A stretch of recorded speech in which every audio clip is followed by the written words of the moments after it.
te morís de espanto y casi miras como distinguido. Si cada tanto acunas en tu encanto y era tu mundo el ideal. Y su ideal, mi ideal, el de aquel se puede mirar. Buenas noches, bienvenidas y bienvenidos a Último Bondi. Último Bondi es un programa producido por el colectivo Más Igualdad en colaboración con la plataforma Camacua y con Caras y Caretas TV. Como todos los martes, les traemos un poco de información y unos minutos de reflexión sobre algunos de los temas que nos ocupan, que tienen que ver con tratar de construir una sociedad mejor.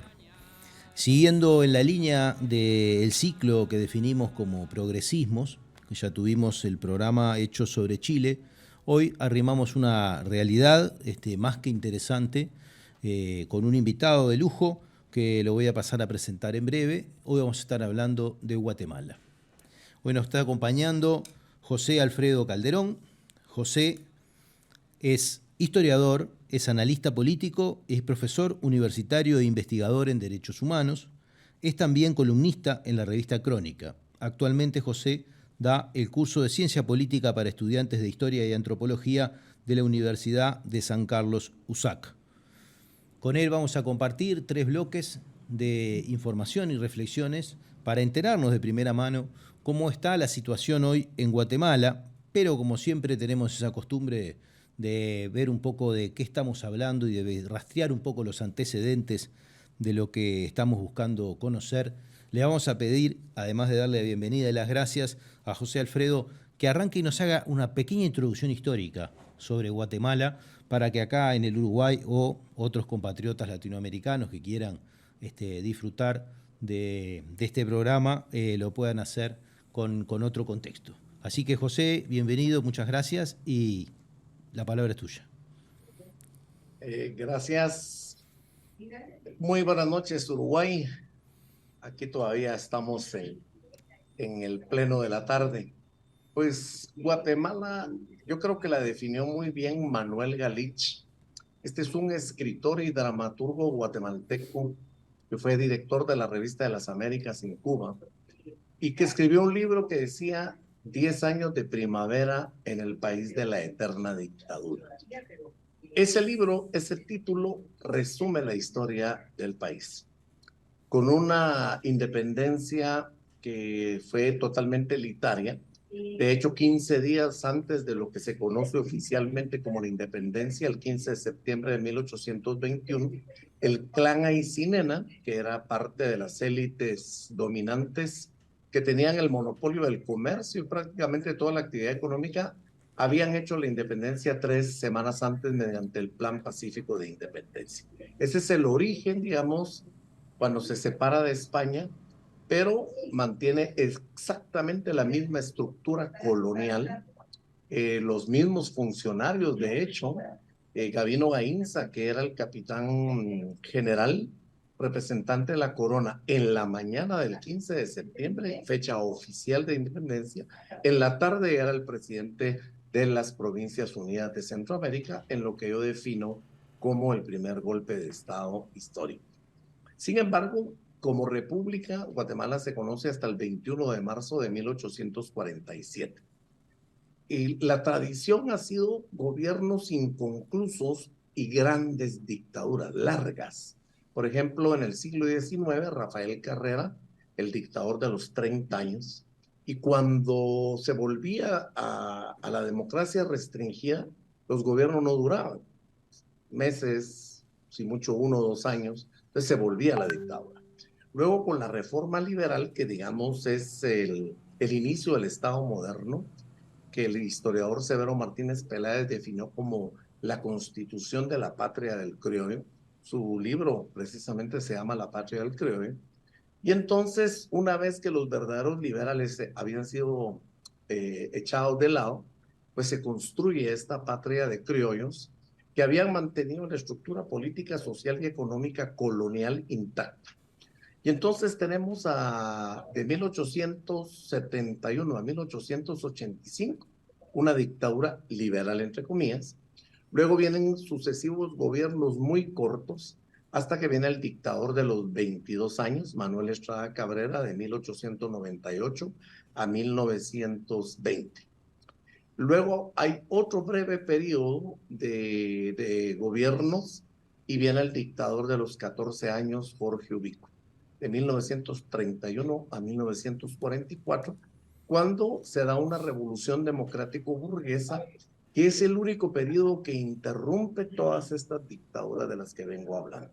Entonces, de 1944 a 1954, hay dos gobiernos revolucionarios, reformistas, para nada de corte socialista.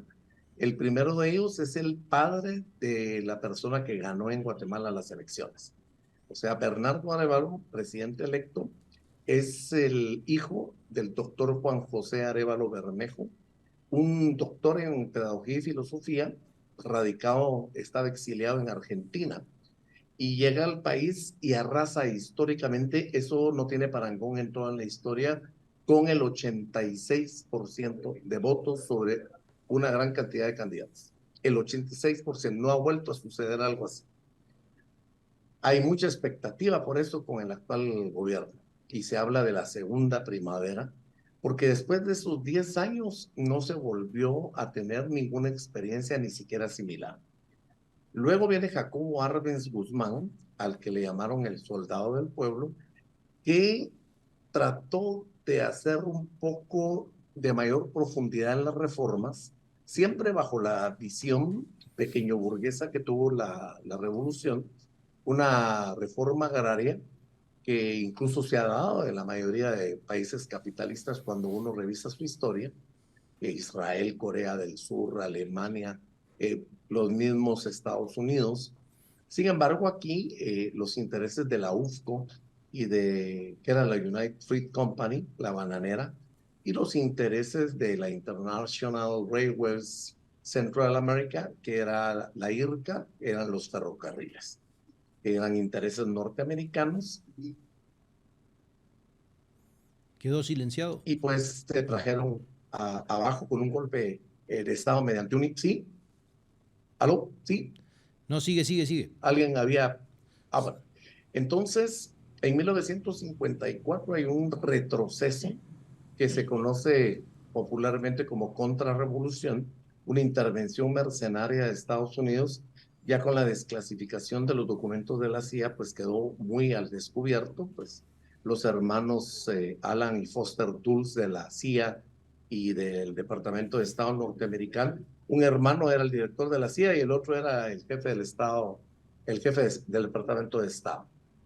También este embajador norteamericano Peori Foy, que era el que hacía, digamos, la terna, la trinca con los otros dos para poder doblegar al gobierno democrático de Jacobo Arbenz Guzmán.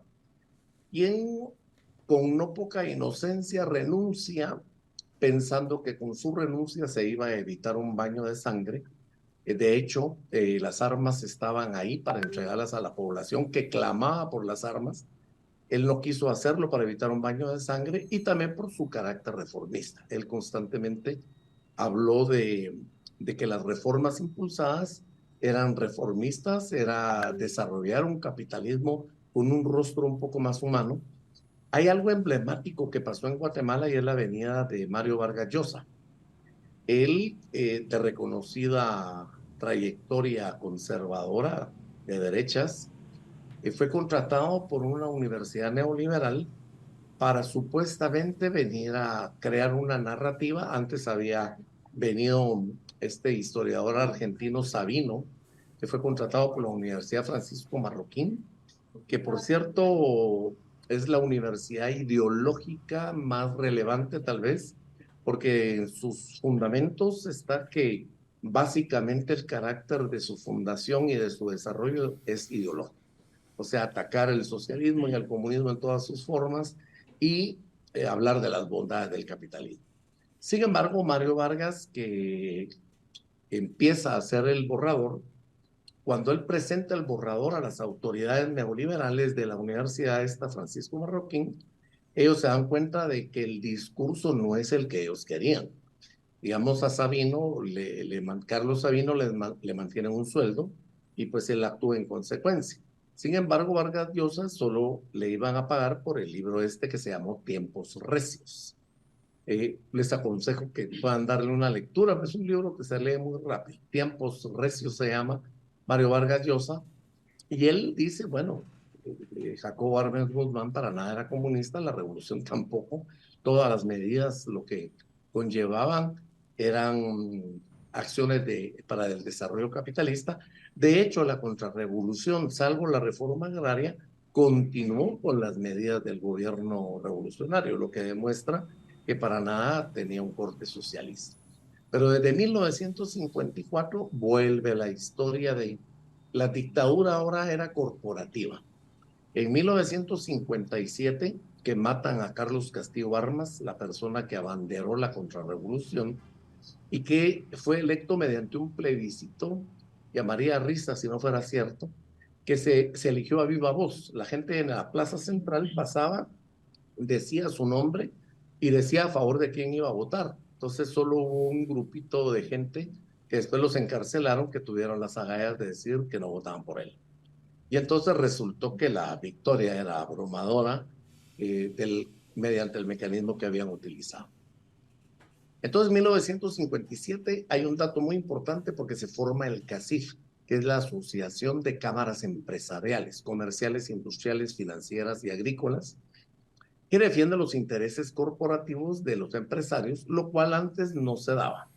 Entonces, ya a partir de 1957, por eso hablamos de una dictadura corporativa, es decir, una democracia restringida. De hecho, Guatemala está catalogada como un régimen híbrido, es decir, es una democracia restringida que únicamente se cataloga como democracia a partir de que cada 4 años tiene elecciones.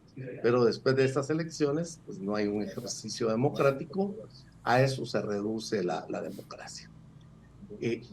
Algo emblemático también es que las primeras elecciones después de la contrarrevolución, que fueron en 1957, un 20 de octubre, irónico porque el 20 de octubre es el aniversario de la revolución, y 3 días después se tuvieron que anular a pesar de que solo habían candidatos de derecha porque entre ellos mismos hicieron fraude. Y esto marca la historia de esta dictadura corporativa que va de 1954 a 1985. Solo gobiernos militares. Y en 1984, bueno, en 1982 se da un golpe de Estado, que es una tradición ya en Guatemala. El 23 de marzo de 1982, el dictador José Efraín Ríos Montt es puesto a raíz de ese golpe, y el 8 de agosto de 1983 es sustituido con otro golpe por otro general, Óscar Humberto Mejía Víctor. Pero esto era, digamos, un lineamiento de Estados Unidos. Ya había pasado la guerra, la intensidad de la guerra. Hay que reconocer que ya había habido una derrota militar de la insurgencia. Y entonces ellos dijeron, bueno, ya no se justifica tener una dictadura abierta, vamos a hacer elecciones. Convocan una Asamblea Nacional Constituyente en 1984 y en 1985 se dan las primeras elecciones. Y con mucho tino, algunos políticos no le llamaron democracia, sino apertura democrática. La apertura democrática es un subterfugio para definir algo que no es democracia, pero que tampoco es dictadura, pero que tiene más de dictadura que de democracia. En 1985 gana Vinicio Cerezo, el primer civil en muchísimos años, en décadas, pero durante su gobierno, al igual que el doctor Arévalo, ambos tienen el récord de intentonas de golpe de Estado. Constantemente el ejército amenazó con romper el orden constitucional, pero surgen los llamados golpes de Estado técnicos. Es decir, ya no se necesitan las tanquetas del ejército frente al Palacio Nacional en la Plaza Central, sino que las presiones son tras bambalinas sin hacerlas públicas, y tuvo 2 golpes de Estado técnicos este primer presidente civil, en mayo de 1988 y en mayo de 1989. Esto provocó cambios en el gabinete. Los empresarios y los militares le dijeron, tienes que quitar a estos ministros que nos parece que tienen ideas muy socializantes y tienes que poner, por supuesto, a representantes de nosotros. Fue muy marcado el cambio del gabinete. Y como si fuera poco, el 1 de agosto de 1989 asesinan al que sería el candidato presidencial para las elecciones que serían en 1991, Danilo Varías. Danilo Varías es relevante porque fue embajador de Guatemala en España y fue el que inició las pláticas de paz. Fue el que estableció los contactos tanto con la guerrilla como con la extrema derecha guatemalteca, y en España fue que se empezaron los primeros pasos para el proceso de los acuerdos de paz. Este creo yo haya sido el pecado más grande de Danilo Varías, y pues fue asesinado, pero también sirvió como un escarmiento, no solo para los sectores progresistas, sino para el mismo partido gobernante y al mismo presidente. Estamos dispuestos a llegar al asesinato político si no entiendes de las formas como hemos venido haciendo los golpes de Estado técnicos. Termina sin pena ni gloria el presidente, y luego viene otro golpista, porque llega por medio de elecciones Jorge Serrano Elías. Llega en una forma extraordinaria, porque él estaba 3 meses antes de las elecciones en 8º lugar, y un programa de televisión que hizo el mismo presidente Vinicio Cerezo crea un ambiente que generó un revuelo por el buen desempeño de este 8º lugar, y gana las elecciones. La democracia cristiana guatemalteca sabía que no iba a ganar, no iba a repetir ganando las elecciones, pero no quería que la Unión del Centro Nacional, su competidor, llegara. Hace esta estratagema de un programa que fue más bien una cadena nacional, transmitida en todos los canales simultáneamente al mismo horario, y esta persona llega con muy poco poder, algo así como llegó el gobierno del presidente, no el actual, sino el anterior, Jimmy Morales, pero también este Jorge Serrano llega con muy pocos diputados. Y entonces la única medida posible para tratar de hacer algo en el Congreso fue sobornar a los diputados. Pero estos sobornos políticos tienen la característica de ser como las extorsiones. Tú das 5,000 y al rato te piden 10,000, 20,000, 100,000, hasta que ya no puedes pagar la extorsión, que fue lo que exactamente le pasó a Jorge Serrano Elías. Las mismas élites que lo habían apoyado terminaron presionándolo, y entonces se dio otra forma de golpe de Estado. Ya no propiamente un golpe de Estado técnico, sino un autogolpe. Es decir, estando en la función constitucional de presidente, él disuelve la Corte Suprema de Justicia, el sistema de justicia, que es el tercer poder, suspende también el Congreso, el segundo poder legislativo, y asume todas las funciones como un dictador.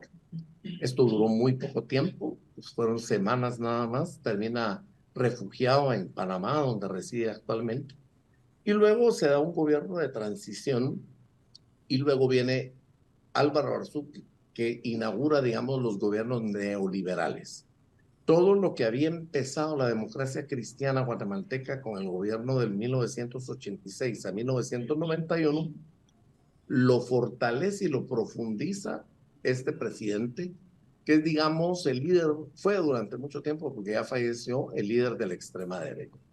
Entonces seguimos teniendo elecciones, pero la continuidad es la misma. Por eso, repito, hablamos de dictadura corporativa. Se firman los acuerdos de paz, que durante 9 años fueron regateados como acuerdos de Estado, y ya después de 9 años, pues se le da, a través de un decreto legislativo, el 52-2005, Ley Marco de los Acuerdos de Paz, se le dan el carácter de acuerdos de Estado, pero ya el desgaste estaba dado y hay un retroceso. Luego viene el regreso de los militares vía elecciones. Otto Pérez Molina en 2012 asume el gobierno. Uno de los espíritus más fuertes de los acuerdos de paz fue romper con el poder militar en función del protagonismo que debiera tener el poder civil. Sin embargo, paradójicamente surge como candidato este general que había sido jefe de inteligencia del ejército, y gana las elecciones. Unas elecciones que siempre han sido muy restringidas. La mayoría son candidatos de derecha. En ocasiones han dejado participar algunos partidos de izquierda, pero a sabiendas de que son muy débiles. Incluso muchos empresarios también le dan plata para que puedan, pues, hacer un poco de propaganda y darle ese realce a la democracia, teniendo participación marginal de los partidos de izquierda con resultados muy, muy pobres. De un dígito, 3-4% de votos, obteniendo a veces un diputado, máximo 3. Y en esas condiciones, después del gobierno militar, se crea la plaza, el movimiento conocido como la plaza, un movimiento también de carácter pequeño burgués, muy espontáneo, sin programa y plan político, y como todas las emociones, recordemos la Revolución de Colores en Egipto y otros movimientos donde la emoción es el eje transversal, no hay partido, no hay programa político, no hay liderazgo, y pues la gente se reúne, surgen las famosas bubucelas, que son unas trompetitas que hacen un ruido escandaloso, y eso sustituye el discurso y sustituye muchas cosas. Después de la plaza, donde se crea la ilusión de que el pueblo destituye al presidente Otto Pérez Molina y a su vicepresidenta Roxana Valdetti, pero posteriormente pues las investigaciones dan cuenta de que la embajada era quien convocaba a estas manifestaciones y que el leitmotiv de este movimiento era bajar a Manuel Valdizón, un candidato ligado al narcotráfico, al cual le temían las élites por una sola razón. Hasta ese momento, era el único candidato que no tocó las puertas de ellos. Siempre los candidatos tenían que tocar dos puertas. El ángel de la democracia, que es Ángel González, un mexicano que tiene el monopolio de los canales televisivos, todos son de él, más radios. Y las otras puertas serán de las élites guatemaltecas para pedir financiamiento para su campaña. Él vino y dijo, no, yo no necesito de ustedes. Y claro, por su relación con el capital ilícito, él tenía suficiente dinero para ser independiente, y eso asustó tanto a la embajada como a las élites. Entonces, toda esa parafernalia que se dio en la plaza escondía ese leitmotiv, que era bajar de liderazgo, porque en las anteriores elecciones, cuando uno miraba el mapa de las votaciones, el color rojo del partido de este señor Manuel Valdizón prácticamente tiñó a rojo toda la República. Fue una maniobra realmente de élites, ejército y embajada para lograr que Jimmy Morales, un comediante mediocre, llegara a la presidencia en las elecciones del 2015. Este Jimmy Morales, aparte obviamente de no tener las calidades para ser presidente, y que llega, nosotros decimos como por carambola, por una situación muy extraordinaria, y ante la carencia de liderazgos, pues la gente dijo, bueno, tal vez este comediante, que nunca ha sido político, pero que su programa de televisión en un monopolio televisivo llevaba 7 años de programación, con un rating muy alto. Y finalmente viene el actual presidente, que todavía, cuando uno creería que no puede haber algo peor, Alejandro Yamatei, llega para demostrar que sí puede haber algo peor. Luego viene la pandemia, que le vino como anillo al dedo, muchísimas muertes por negligencia, corrupción, y esto nos lleva a los días actuales, donde semilla se cuela, pero yo creo que esto lo vemos en el segundo Esto lo vamos segmento. a ver en el segundo bloque. La verdad que excelente desarrollo, y como buen profesor te ceñiste muy bien al tiempo para contarnos casi que 200 años de historia en 20 minutos. Por lo que vaya, las felicitaciones por el asunto. De todas formas, me quedan un poco en el oído repicando un montón de figuras que has traído, que si bien están en una presencia exacerbada en Guatemala, son figuras clásicas de Latinoamérica, ¿no? Son figuras, las intervenciones de la embajada, los golpes corporativos, ¿no? La falta de afecto por la democracia sustantiva, ¿no?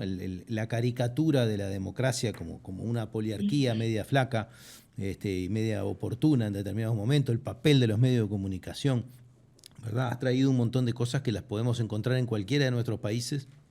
Que siquiera lo que hay que hacer es mezclar un poco y poner un poquito más de una cosa o un poquito más de otra. En un minuto volvemos con la segunda parte de Último Bondi. Estamos hablando de Guatemala y vamos a ir a la coyuntura actual. Estamos conversando con José Alfredo Calderón. En un minuto seguimos.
Seguimos en este segundo bloque de Último Bondi. Estábamos hablando de Guatemala en este ciclo de progresismos.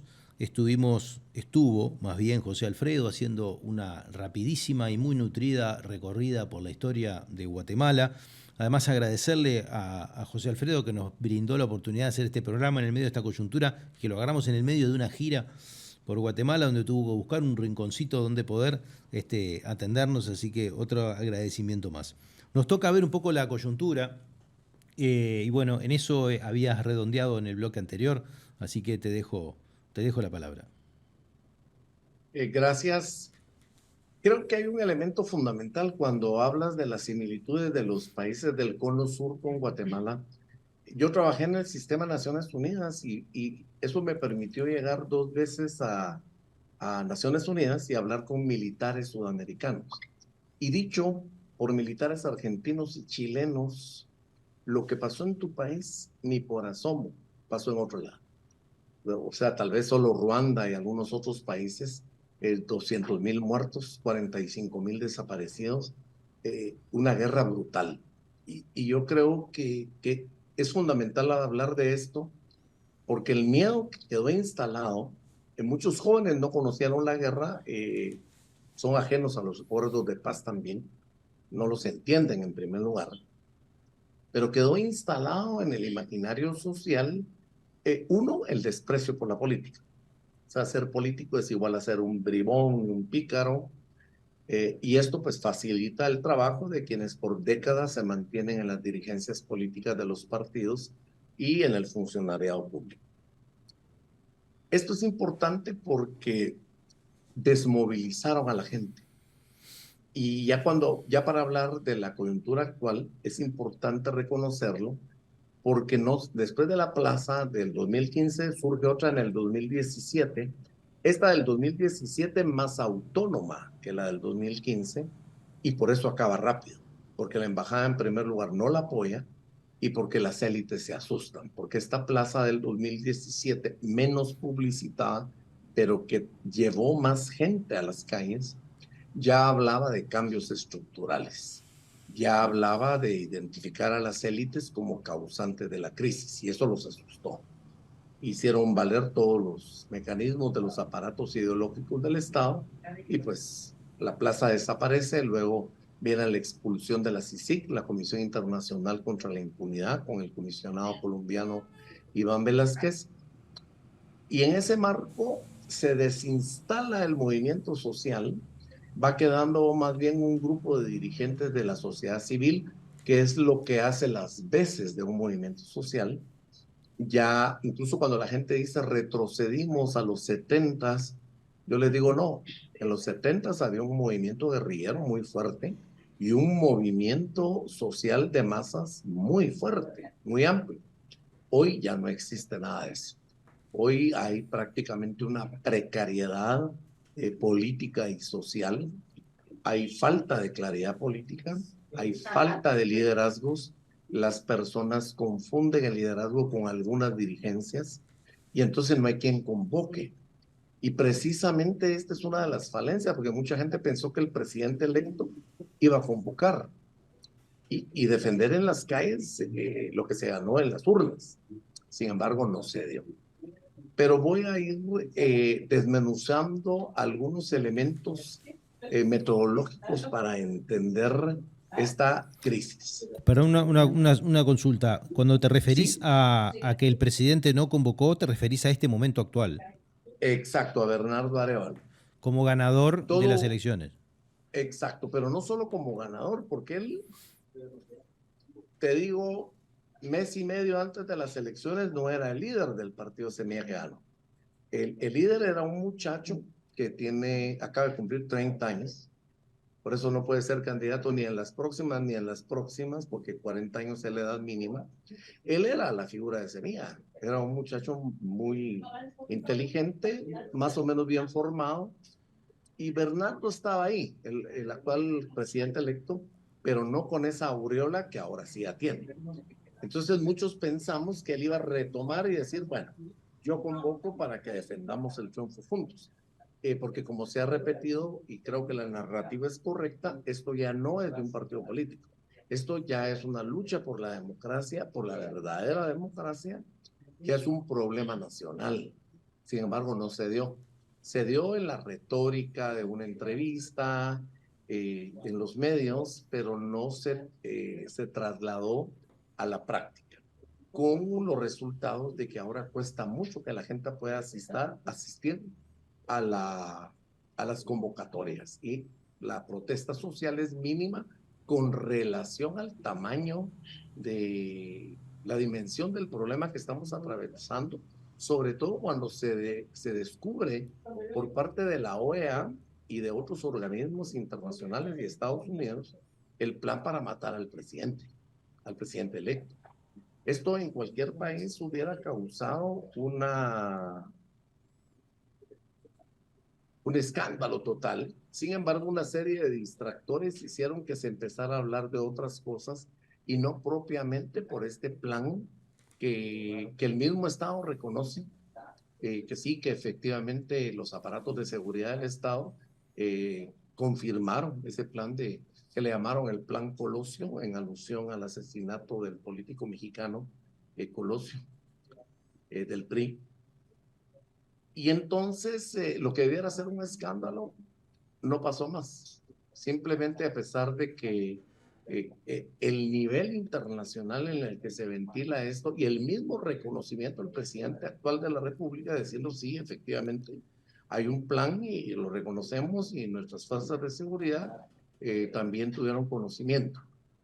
O sea, decir esto con una frescura tremenda y que no pase absolutamente nada es parte de la tragedia del país. Yo creo que hay una palabra que también sintetiza la coyuntura actual, y es el lawfare, que antes siempre ha habido lo que llamábamos la judicialización de la política y la politización de la justicia. Pero ahora este mecanismo mediante el cual, a través de procesos legales, se pretende inmovilizar o destituir a quienes ocupan cargos públicos en un país o que están prontos a asumir un cargo público en el país. Y se ha llegado a un momento totalmente exacerbado del mismo. Como sabemos, este mecanismo lo que pretende es desprestigiar y desacreditar a una autoridad política o a un líder político, bien para evitar que se presente a futuras elecciones o para retirarlo de la vida política. Las redes sociales, los medios de comunicación juegan un papel importante. La cooptación del Estado, se recuerdan cuando en la conferencia anterior yo fui mostrando ese proceso de cooptación de toda la institucionalidad pública para terminar prácticamente con todos los mecanismos a su favor de que no tenga salida, ni legal ni política, para aceptar lo que las urnas dijeron a través de la victoria de un partido reformista que para nada es de izquierda, hay que decirlo con claridad. Digamos, en términos prácticos, aunque a mí el término no muy me gusta, podría decirse un partido de centro-izquierda. Entonces, lawfare viene siendo como otra variante de golpe. Así como tuvimos el golpe tradicional, luego los golpes de Estado técnicos contra la democracia cristiana guatemalteca, luego los autogolpes como el de Serrano Elías que mencioné, pues ahora hay otras variantes. Y variantes que no solo se valen del proceso judicial, sino que tienen una serie de mecanismos que se han utilizado, como todos ustedes saben, con Dilma Rousseff en Brasil, Cristina Fernández en Argentina, Pedro Castillo en Perú, Rafael Correa en Ecuador, y pues Guatemala no era la excepción. Si bien se utilizaba antes, nunca había sido tan generalizado y profundizado su uso. Creo que las élites, porque aquí hay que decir claramente que si bien el Ministerio Público, la fiscal general Consuelo Porras y el jefe de la FESI, que es la Fiscalía Especial contra la Impunidad, que juega un papel totalmente contrario a cuando se creó, pues ellos son los que generan el desgaste. Pero detrás de ellos hay élites económicas con nombres y apellidos, no son muchos. Realmente los golpistas sumados serán 50 personas, pero entre ellos habrán 6, 8 empresarios con muchísimo poder. no en forma casual responden a los monopolios del siglo XIX, imagínense. O sea, en el siglo XIX se dieron los monopolios de la cerveza, del licor, del tabaco, del azúcar, y esos mismos monopolios decimonónicos son los que no están dispuestos a perder sus privilegios. Entonces, además de estos procesos judiciales que politizan la justicia, hay una estrategia de mantener ataques para infundir el miedo. Como el miedo ya está instalado, con poquito se puede activar y la sociedad tiene como una memoria colectiva que hace que no se involucre demasiado. En una reciente convocatoria que se antojaba masiva, se dieron una serie de mecanismos de que iban a haber disturbios, de que se iban a reprimir, y eso hizo que la gente al final no llegara y la manifestación pues fue muy pobre. Otro elemento para el análisis es la multiplicidad de escenarios. Hay toda una variante dentro de una misma estrategia basada en el miedo para evitar que tomen posición, o si aceptan la toma de posición, que lleguen sumamente desgastados. Otro elemento fundamental para el análisis es que el apoyo a Semilla, que se ha convertido en un apoyo nacional, o sea, gente que incluso no votó por Semilla, está apoyando actualmente, pero estos apoyos no son incondicionales, porque no es un apoyo militante, sino es un apoyo coyuntural. Entonces, estos golpistas, esta gente de extrema derecha sabe perfectamente esto. Tampoco es que el partido Semilla, que es un partido nuevo, tiene su segunda participación política, es un partido netamente urbano, con muy poca presencia territorial en el interior de la República. No tiene una estrategia pública ni una convocatoria, y menos una estrategia para enfrentar la agresión. Yo te iba a preguntar, ayudado, José, que nos dieras un par de ideas de cómo nace Semilla. ¿Sí? Porque hemos hablado Semilla de eso. nace con la plaza. ¿Con la plaza del Semilla 17 nace, o con la plaza del 15? No, la plaza del 2015. Ajá. Un grupo de muchachos de una universidad privada, fundamentalmente, son como el núcleo. Si bien acuerpó la universidad pública, que es la Universidad de San Carlos, ante la carencia de liderazgos visibles, la Universidad Rafael Andívar es una universidad jesuita. Y a pesar de que la mayoría de estudiantes son de derechas, surgió un grupo de jóvenes progresistas que le fueron dando cara a este movimiento. Y entonces ya para 2016 estaba constituido un comité pro formación que logra consolidarse como partido hasta que son las elecciones. Y esto llama mucho la atención, porque así como terminando de llenar requisitos y de formar el partido, y a la vez ya haciendo campaña, cabal en los tiempos justos se autorizó.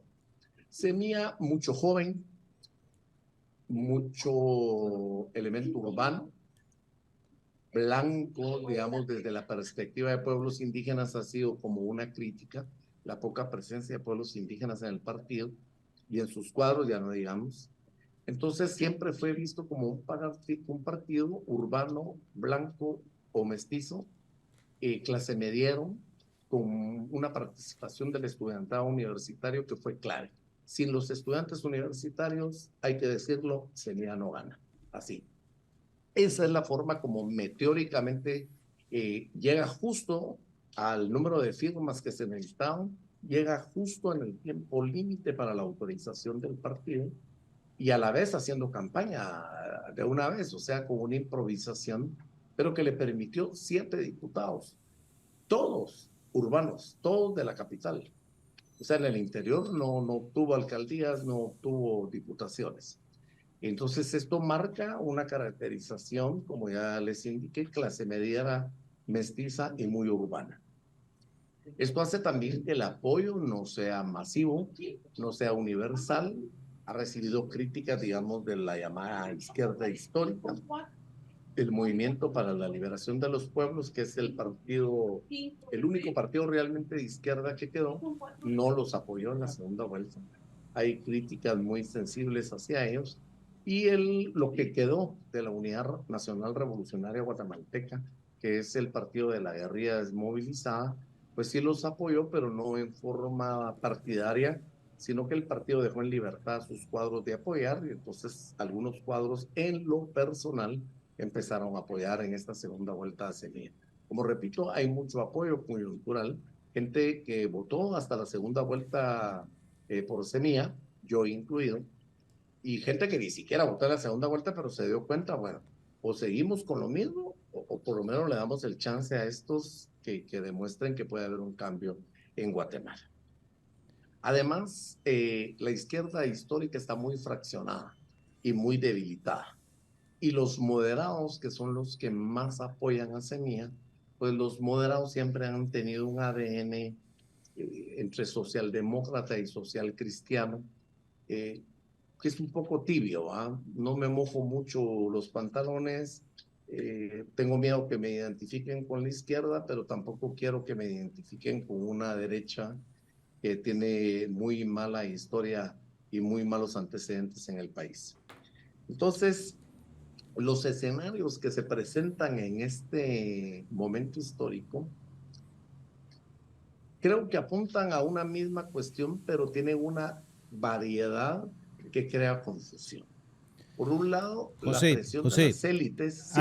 Antes de entrar en los escenarios, proponerte ir a un segundo corte para así ya empezamos a hablar del futuro y a ver esto y ya te dejo como pregunta que es parte de lo que me imagino vas a desarrollar como escenarios. ¿Cuáles son los posibles bloques, ¿no?, políticos y sociales posibles de construir para apoyar una alternativa, ¿no? Pero bueno, en un minuto seguimos con la tercera parte de Último Bondi.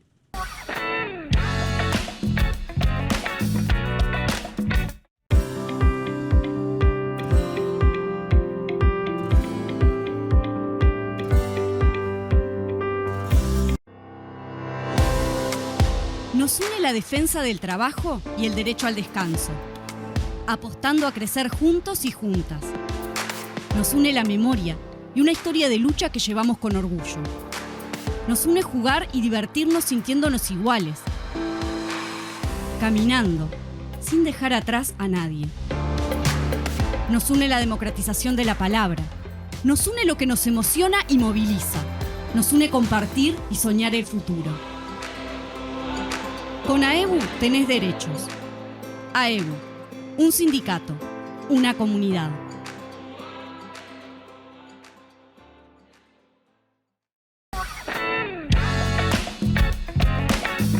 Seguimos en esta tercera parte de Último Bondi. Estamos hablando de progresismos y de Guatemala. En el primer bloque estuvimos haciendo una rápida historia de Guatemala. Después, en el segundo bloque, abordamos la coyuntura actual y de la mano con la coyuntura actual, un poco difícil de dividir, estamos planteando en este tercer bloque cuál es el futuro que se puede pensar desde una perspectiva progresista, ¿no? Qué posibilidades hay, qué esfuerzos, qué retos sostiene, que son muy grandes por lo que ya hemos visto, este proceso. José. Sí, algo importante de repetir, porque ya lo había mencionado, es que desde 1954 no ha existido ningún gobierno de izquierdas.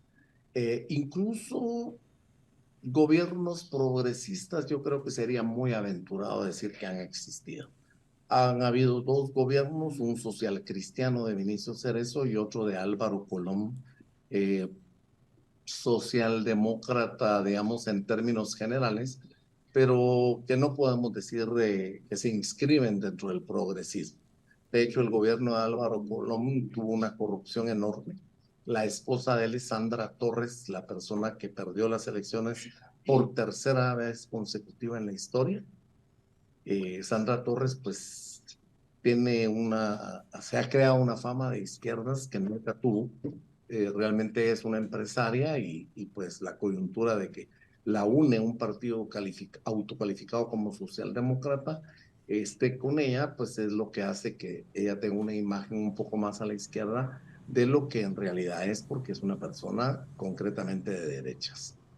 Dicho esto, los escenarios van generando una presión constante y pareciera que uno de los escenarios es, bueno, presionemos y podemos darles el chance de que tomen posesión, pero que lleguen totalmente debilitados y la gobernabilidad se les haga casi imposible. Y eso obliga a que tengan que ceder en varias cosas. Viniendo de las élites, ya sabemos en qué tendrían que ceder. Luego, puede ser que la presión también sea para negociar. Las élites siempre han negociado, bueno, nosotros ponemos al ministro de Finanzas, al ministro de Economía y al ministro de Agricultura. A veces son más extensivos, pero normalmente son 3 o 4 ministerios sobre los que ellos, independientemente qué partido sea el que llegue, toman decisiones. Podría ser también que esta presión esté obligándolos a presionar de tal forma que no solo en la integración del gabinete tengan que ceder, sino también en las líneas de acción generales de gobierno. En el caso de no ceder a ese tipo de presiones, lo que se proyecta No toman naturalmente posesión. es algún formato de golpe de Estado de los múltiples que has descrito, como quien dice. Exacto, incluso podría ser, ya estando como presidente en funciones, que el Congreso forme un paquete en donde liguen, el presidente ahorita no tiene ningún proceso ni ningún señalamiento, pero como esto es fácil de inventar, podría ser que ya como presidente de la República lo liguen a la mentira esta de las firmas, que él incluso estaba escuchando que una de las acciones, esto dentro de las escuchas de los escenarios de derechas en los que a veces estoy metido, que dicen, bueno, pues liguémoslo a omisión de denuncia. Él no tiene responsabilidad por acción. ¿Cómo es el asunto, perdón, omisión. cómo es el asunto al que se lo quiere vincular? Es que, digamos, Semilla le crearon un expediente de que había falsificado unas firmas. Cuando entonces, quisieron inhabilitar a Semilla. Exacto. Después de haber ganado las elecciones. En todo este proceso no está vinculado el presidente electo. Sin embargo, están tratando de crear un procedimiento mediante el cual sí, él no tiene una responsabilidad directa, pero sí omisión de denuncia. La ley en el Código Penal establece que si tienes conocimiento de un delito y no lo denuncias, incurres en el delito de omisión de denuncia. Es lo único que se les ha ocurrido porque de ahí por ningún lado, pues ya lo revisaron al derecho y al revés y no encuentran absolutamente nada. Pero dentro de este proceso también se puede dar la cancelación de otros partidos para tratar de apañar de que no solo es Semilla, sino que son otros partidos que por supuesto son partidos políticos que no forman parte de lo que hemos llamado el pacto de corruptos. Son partidos con los que potencialmente, y aquí es donde uno mira la conexión en la estrategia, partidos que potencialmente en el Congreso pudieran hacer alianza con Semilla, que son muy pocos, son como 3. De hecho, el único partido de izquierda que quedó solo tiene una diputada, y esa sumatoria de una diputada, pues, en 160 diputados es casi nada.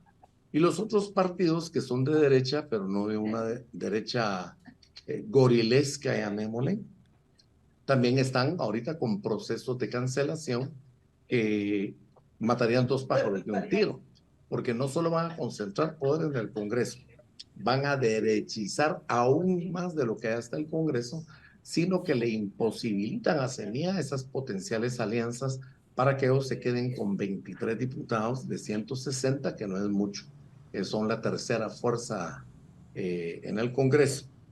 Además, se puede crear el escenario, ya lo han dicho abiertamente el fiscal especial de la FESI, que podrían cancelar el partido y entonces los diputados serían una bancada sin partido, lo cual impacta de que no pueden formar comisiones de trabajo, no pueden formar parte de junta directiva. Prácticamente la acción política es una especie de muerte civil y política como bancada. Y al no tener tampoco partido, al no haber por primera vez en la historia un partido oficial gobernante, pues también aislarían al presidente. Como vemos, todos los caminos conducen a Roma, son como muchos afluentes de un mismo río que conducen a la misma desembocadura.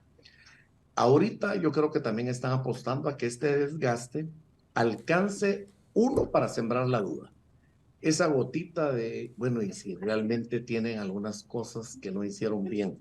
pero también distraen sobre la transición del gobierno y las cuestiones torales que deberían interesar a un partido que ganó las elecciones, y es prepararse para hacer gobierno, no solo la formación del gabinete, sino a qué le deberían dar prioridad. Ahorita no lo han dejado hacer. Hay incluso una gran presión también para que den a conocer el gabinete, y pues afortunadamente no lo han hecho, porque lo que pretenden es empezar un desgaste a los posibles nombres que se den.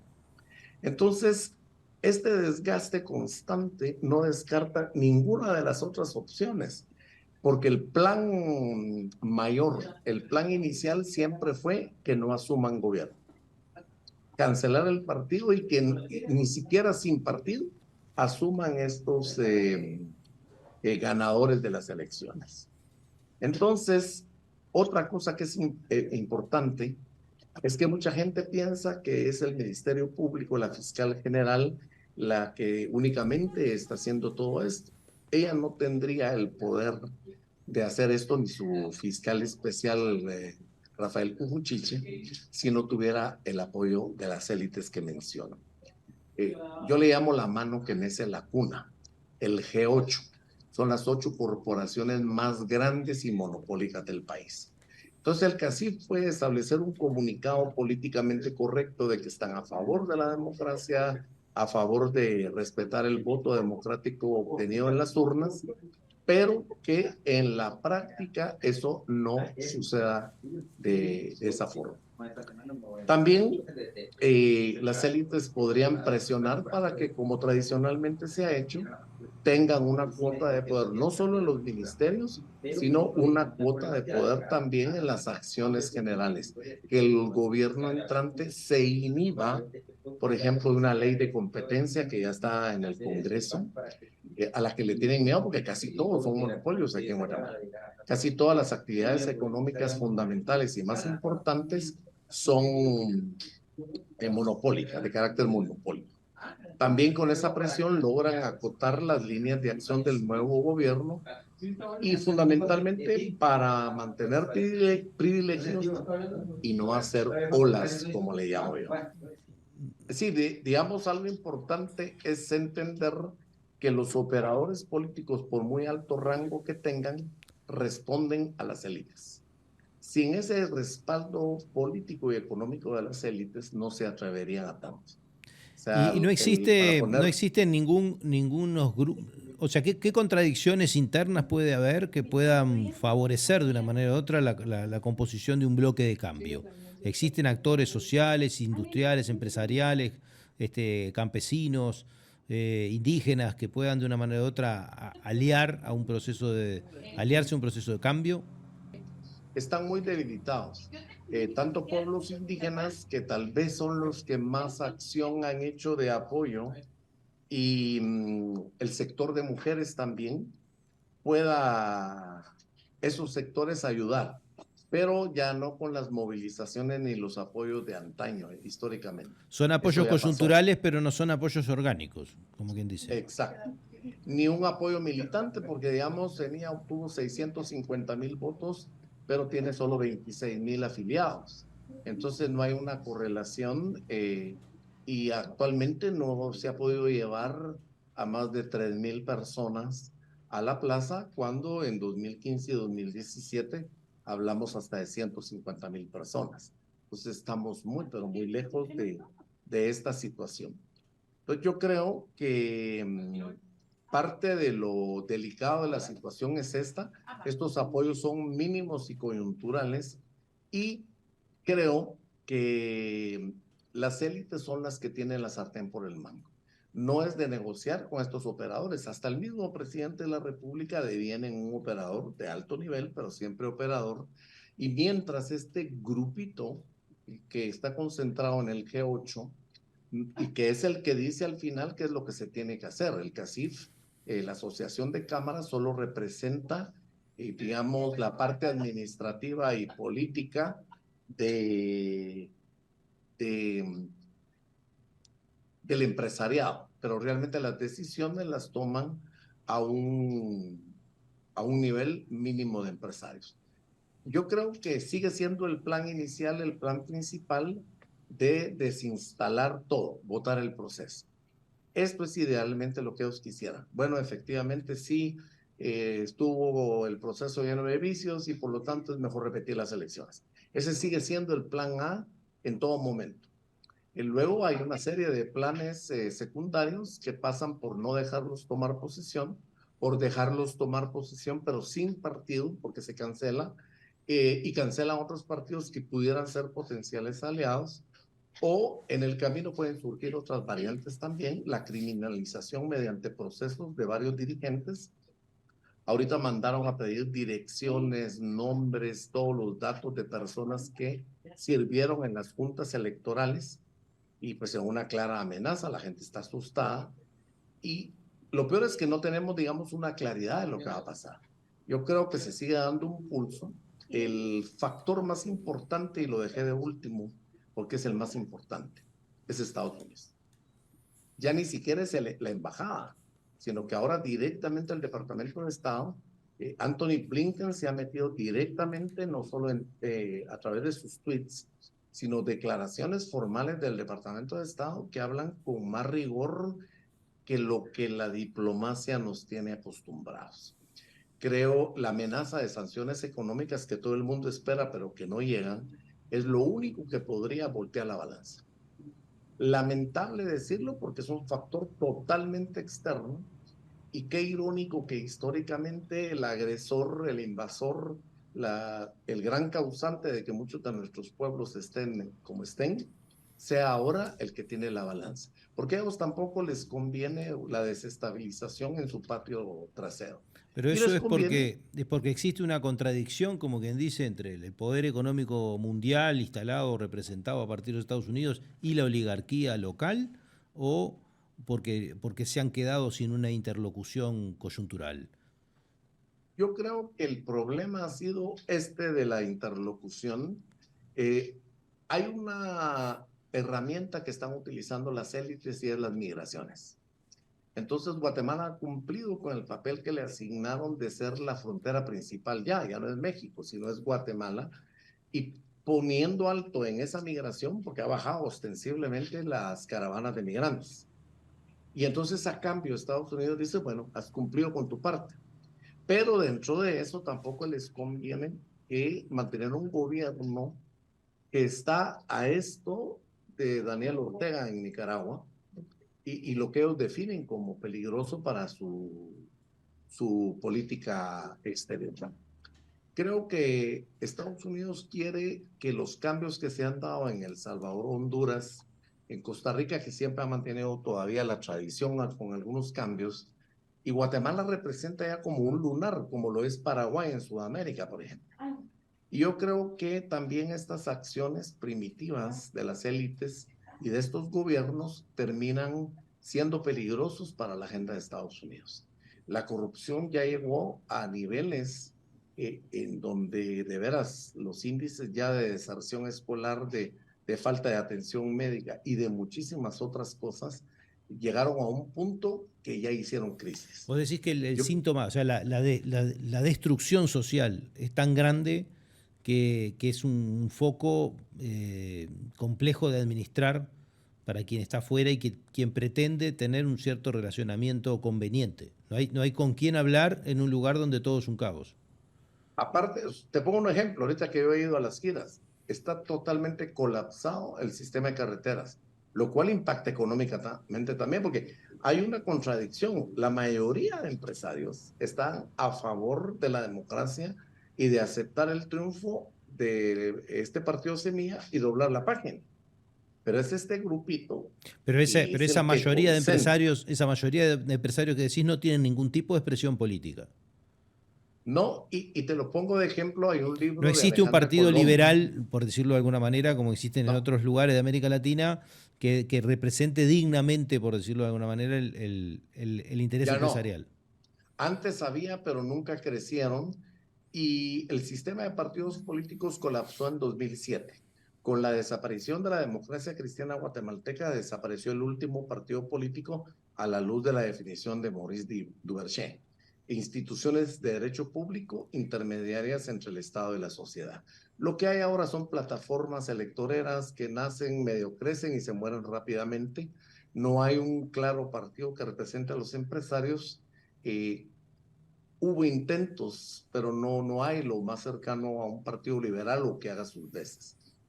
En la misma situación de corrupción los perjudica a ellos. Ellos han tenido como élites también que hacer sesiones porque hoy creo yo hay un nuevo bloque histórico en el poder sumado por una serie que un abogado llamó la rebelión de los Bryans.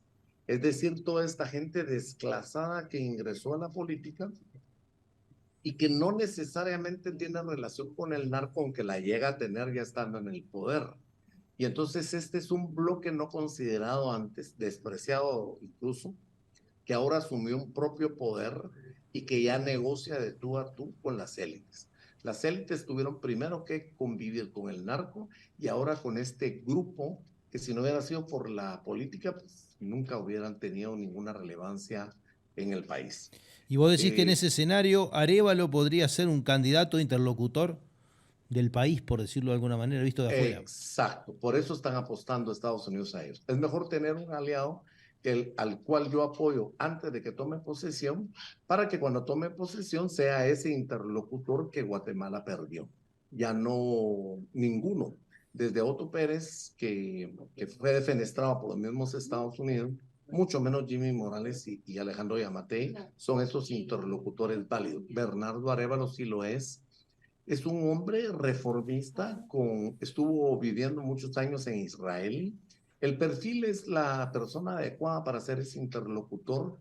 Por un lado, tener la seguridad de que no van a haber cambios bruscos, que los cambios van a ser supraestructurales, reformistas, y que eso le permite a Estados Unidos pues, un control sobre su patio trasero, mucho mejor que si se mantiene esta connivencia, esta alianza perversa entre narcos, un grupo de empresarios de extrema derecha, algunos pastores evangélicos ligados al lavado de dinero y actividades ilícitas, y esto pues se les va a salir de las manos tarde o temprano, y Estados Unidos lo sabe.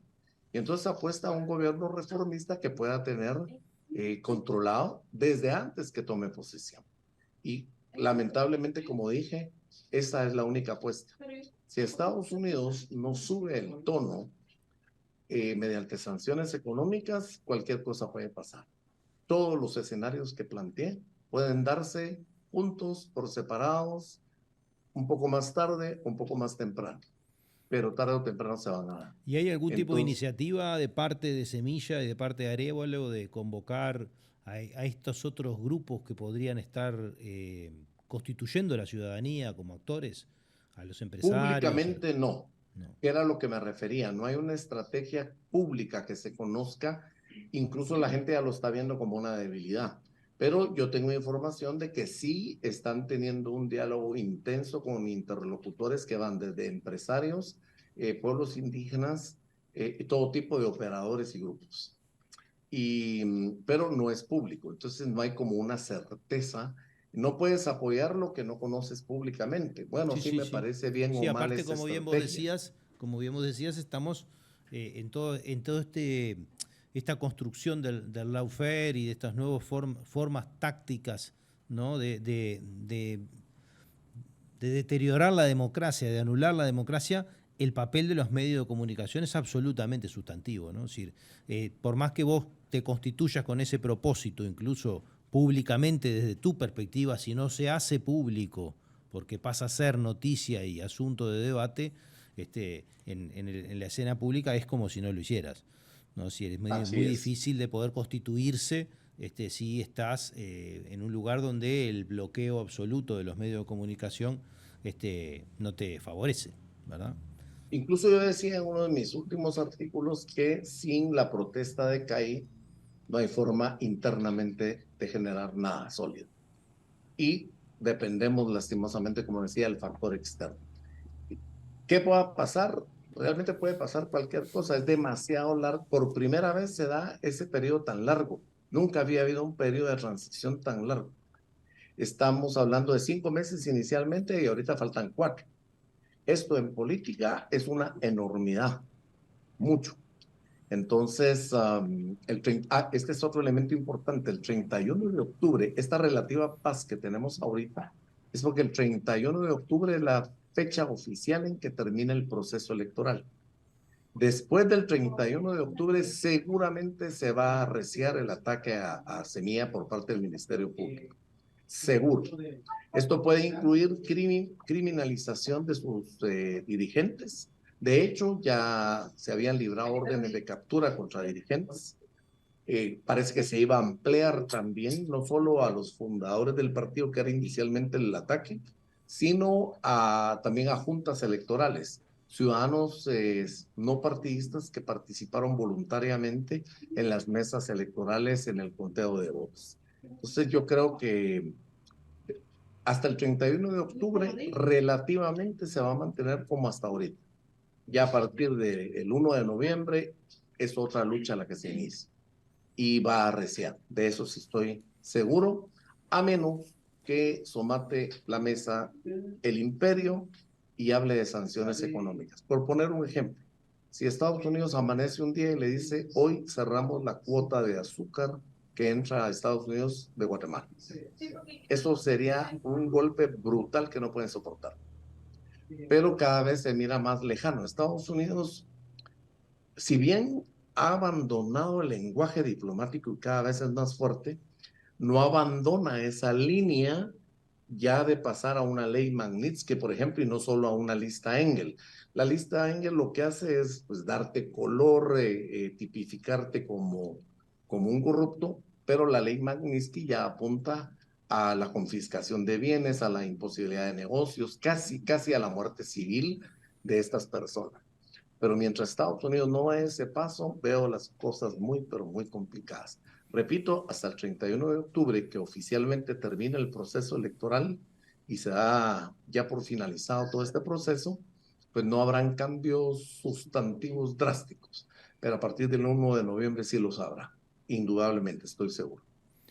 José, nos tenemos que ir, se nos fue el tiempo, nos dan ganas de seguir conversando, aunque no son auspiciosos el relato, lo que nos has lamentable traído. Te mandamos un saludo muy grande y te agradecemos mucho estos minutos. Nos has dado un panorama muy duro, pero bueno, lo necesario de procesar para poder pensar realmente los gigantescos retos que tiene el progresismo en nuestro continente y lo duros que son en algunos rincones de él, incluso para poner en valor muchos otros esfuerzos y muchos otros escenarios que muchas veces damos por no tan promisorios cuando las tenemos bastante más fácil, como quien dice, que lo que tienen ustedes y lo que han tenido, ¿no? Por decirlo de alguna manera. Y también es un interesantísimo insumo para valorar el proceso democrático, para valorar la fortaleza institucional, para valorar esas cosas que quienes hemos estado acostumbrados a vivir en democracias consolidadas lo damos por natural y por hecho, a pesar de siempre tener los recuerdos de esos procesos dictatoriales durísimos, pero mucho más esporádicos, que nos han marcado a fuego, pero que no son la parte sustantiva de nuestra cultura política. Te mando un abrazo muy grande y te agradecemos Igual mucho. Para ustedes, un abrazo fraterno. Y nosotros, hasta pronto. Hasta pronto. Y nosotros nos vemos el próximo martes con otra propuesta de Último Bondi. Buenas noches.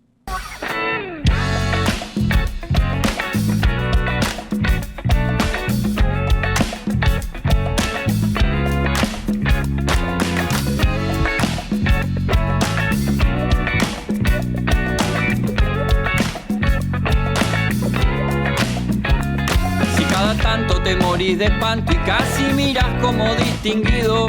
Si cada tanto acunas en tu encanto y era tu mundo el ideal. Y su ideal, mi ideal, el de aquel se puede mirar desde lo distinto. Si por las noches compartís el tinto con ese que piensas hoy.